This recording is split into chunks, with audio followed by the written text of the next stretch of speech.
তো গাইস, আমি এখন আপনাদেরকে মাটি কোপানোর দৃশ্যটা দেখাবো। ওখানে কচু লাগানোর জন্য মাটি কোপাচ্ছে, তো দেখতে থাকুন। এখানে এখানে মাটি কোপাচ্ছে মালিক।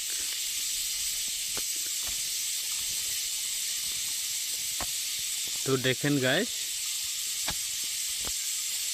এখানে কত পরিশ্রম করে, কত কষ্ট করে মাটি কোপাচ্ছে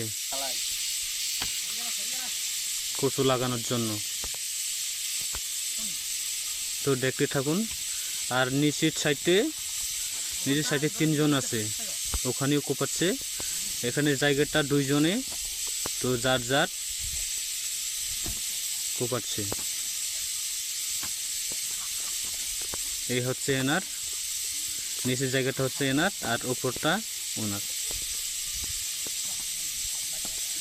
আর ওইদিকে দুইজন আছে, ওরা হচ্ছে ওখানে দিন মজুরি কাজ করে তার মালিক কাছে। আর ওইদিকে ওই পারে হচ্ছে একটা জুম চাষ।